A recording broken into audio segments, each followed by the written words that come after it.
where we are covering exactly what to say. 2 great chapters. Help me understand, and when would be a good time. And here's a couple things I'm looking from you guys going forward in this room with this content now. One, obviously, you can go into the archives, the previous 10 chapters, pull something out.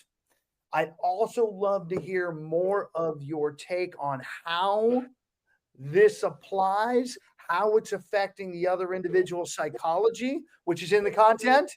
And I'd love to hear some examples of you having it in use. So with those things being said, I could go the entire 30 minutes on this content, and instead I want you guys going through it. So give me a buzz, give me a light up either with your microphone on, your hand up, or speaking up. What do you guys have from the content?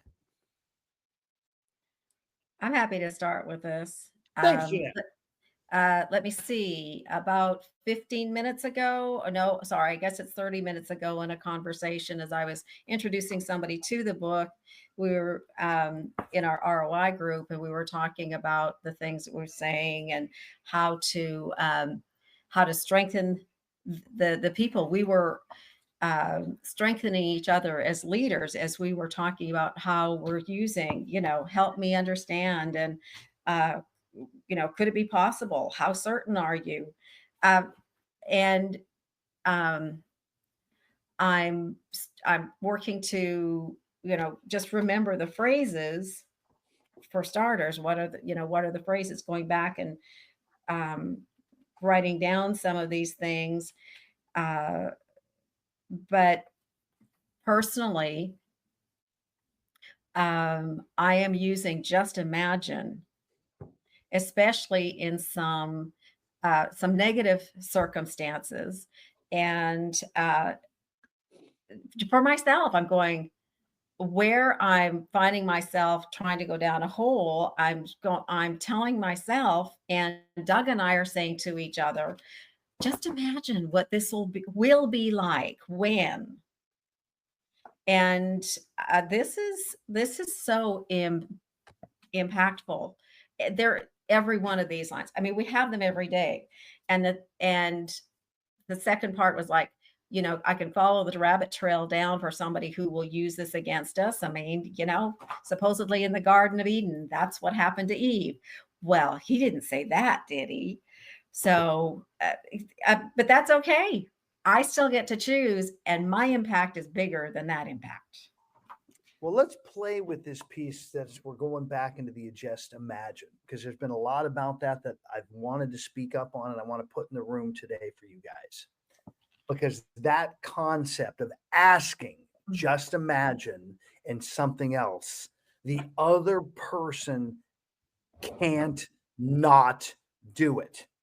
Their subconscious is going to take that in. It bypasses the conscious mind, and the subconscious goes to those imaginations.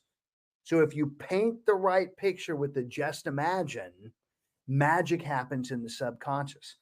And here's another key component of this. Again, because all these tools can be used for good or evil, we're going to use them for good. It doesn't mean that we don't use them to bring pain up as well as pleasure. The not so good things of just imagine versus the great things. Yet every single thing, just say sitting in your space right now, this air tag, nothing in front of you didn't exist until someone imagined it first. Someone had an idea that they went, just imagine that there'd be a way with my phone to track every little thing in my universe if I so chose. And that was the impetus of this little bad boy. Just imagine a way to communicate. Just imagine whatever it is. I want you guys to start turning your imagination loose because it'll happen. Just imagine that big life where you have a magic pending number of 10 always happening, where it's just you have 10 on your pending board all day, every day for the rest of the year. Every one of you could make that happen. Yet you've got to imagine it first. You've got to lean into that vision and believe it, and magic will happen. And with this great little bit of language, not only you're doing it for self, you're doing it for everybody else in your world. What else you guys have? I like the introduction to this was really awesome. It's about help me understand, and what you're doing is you're shifting the responsibility and giving them the permission to teach us something, because they've indicated to us that we might not understand what they're talking about. So we're just asking, help me understand. How do you see this? And I think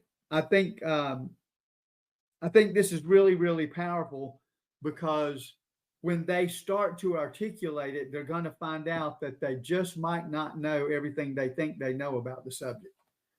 And it really opens up a great opportunity for further conversation. So that's exactly what this is. Further understanding between two people to help us partner together. Awesome. And I want to drop back for a moment, Doug. Awesome. To help you guys, by the way, back to our original discussion before the recording started. In your view, dead center of your screen, if you do view gallery, you can see everybody on the screen simultaneously. All of you may have that, may not have it. Number two, though, know that my recording system is set to only record the individual.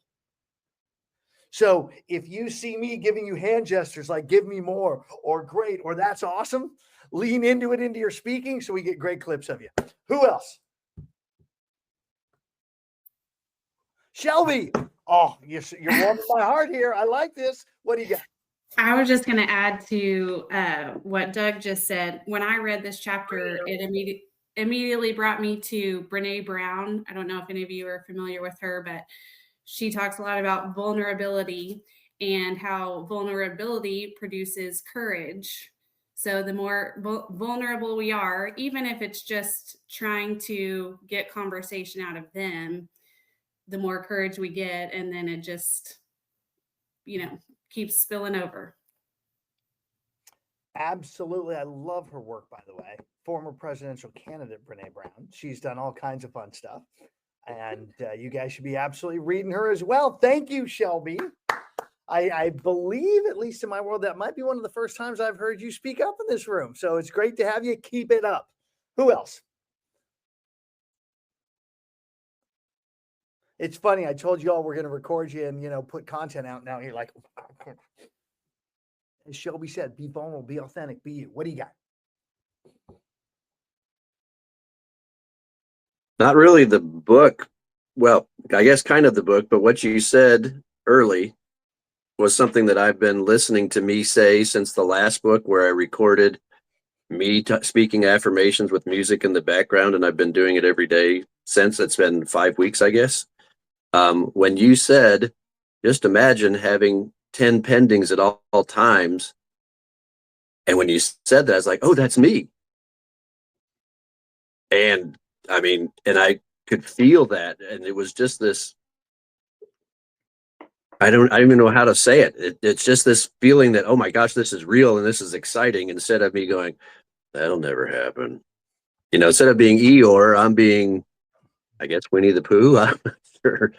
The one that just is willing to take the next step. Let's amp it. Who are you actually being? What? You said Eeyore. You said Winnie the Pooh. Come on, let's plus that a little bit. Who do I really want you to be, Tom?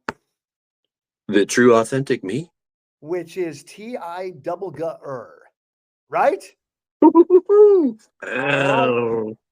Let's make it happen for all of you, man. Just show up, have fun. We are. Man, you have got that nailed, Tom. All right, Dorothy, I see your mic's hot. What do you got, my dear? Well, this gives me a big clue how to deal with a big candidate for registering with the company. He has been chased around by everybody. He's a $15 million producer. And he called me out of the blue. I never heard of the guy before. And all of a sudden, he's calling me up on the phone, asking me about EXP a month or 6 weeks ago. And I thought, I'm not going to EXP on this guy. So I just had a conversation with him.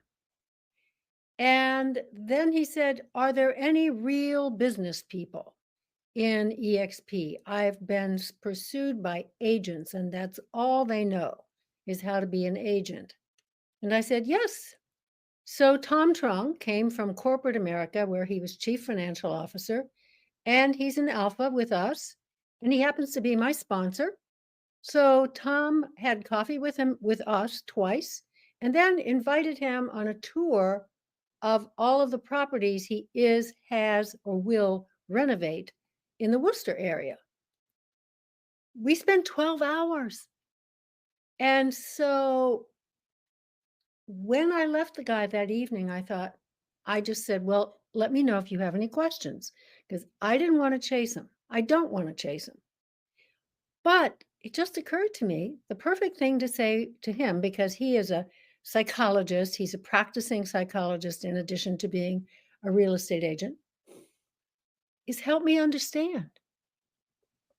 He's the perfect one. And I'm not going to talk to him till after the 4th of July.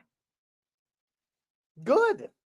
Good that you are controlling that schedule. And again, you're not just jumping all over them. And by the way, you guys are in real estate. Whether you know it or not, you're all practicing psychologists. You just haven't had the formal training. Yeah. And yet every real estate transaction, there's always other emotional stuff that shows up. And so just lean into it and know that's what you've got going. I saw Justin's mic go hot. What do you have, brother? Good morning. I really like the Winnie the Pooh references from you guys. If you've never read the Tao of Pooh or Tao of Pooh, or however you're supposed to say that 3-letter word, it's a great book, changed my life. Back to our content on the bottom of page 69.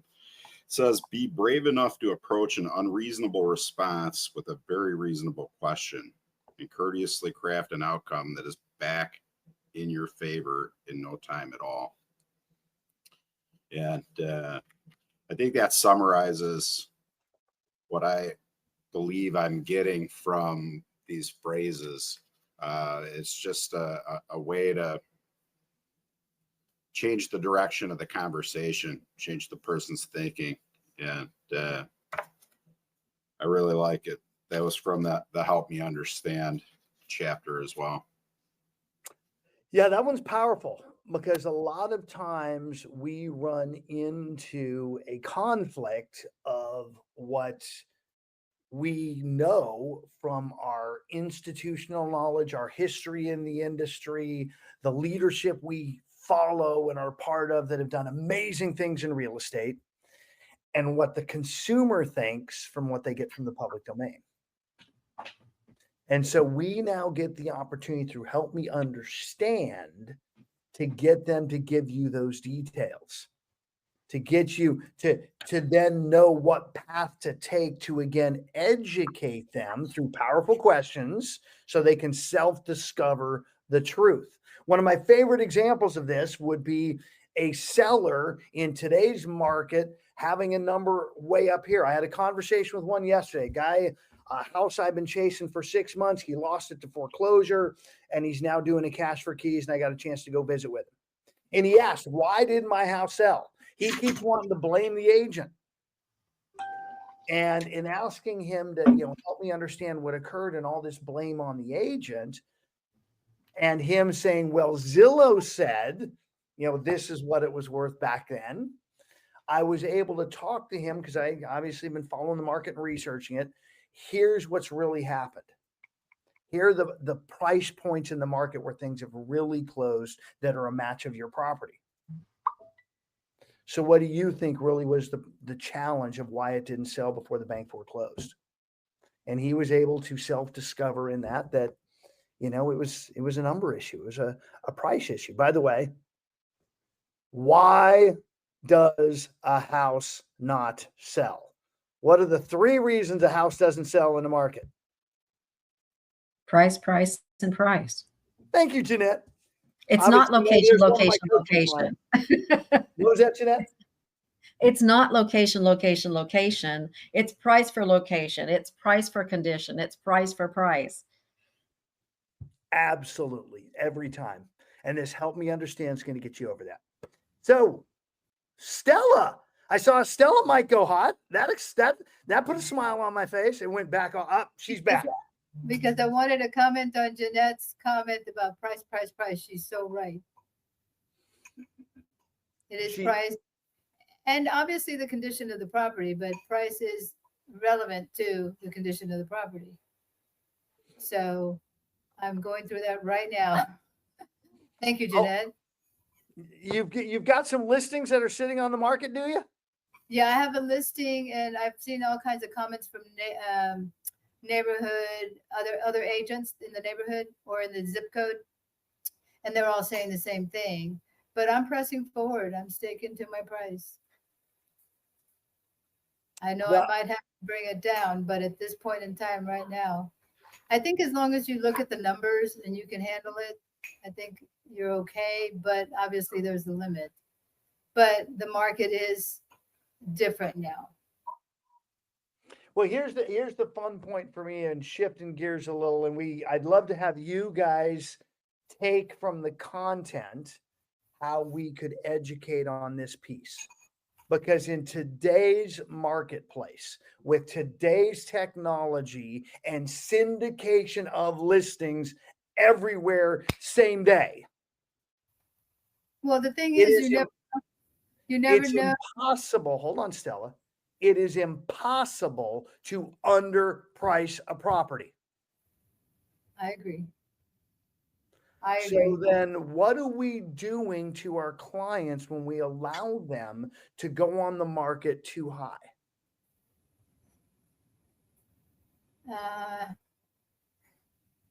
Setting him up for a bad situation. And what do people think if a property's been sitting on the market week after week after week and not selling? It's not negotiable. Yeah, what do they think of the property though if it's been sitting on the market week? There's a cloud over it. Something's wrong with it. It's awful. Something's I'm wrong. going to hit Benny first, Something's then Jeff. wrong. I've got you guys talking. Benny, what do you got? Well, there's a cloud over it. There's something wrong with it. Somebody must have died in it. There's mold. There's an issue with it, or it would have been sold by now. By the way, notice how with the question, Benny didn't go with, well, it's overpriced. He went, oh my gosh, there's been death. There's deadly black mold. And that's what every other buyer does as well when they see something sit on the market. So what does that actually do to the value, Judy? Reduces it It drives it down. How much? a lot. Magnitude. Down to the level it should have started at or lower. Yeah. Okay. Now here's the fun part. We as agents, we as leaders, we as professionals, if we actually allow our sellers to go on and stay on the market at an incorrect too high price, help me understand how that's serving them. Well, the good thing about my listing is I'm the owner, so. And a lot of times, that's the worst person to be listing it. So hold on a second. Stella, you're the listing agent and you're the seller? Yes. So I got a question for you. When are you going to hire an expert realtor to sell your home? I left a message for someone. No, I would be happy to take your listing and get your house sold for you. So I would say, what does they say? A doctor makes the worst patient. Yeah, I've heard that before. So if you have it if it's, how many days on the market is your house on the market? 15. 15 days. How many showings and how many offers? 3, 1 potential. Okay. So so I would say, so if you were to coach me and I was the listing agent, what would you tell me to do?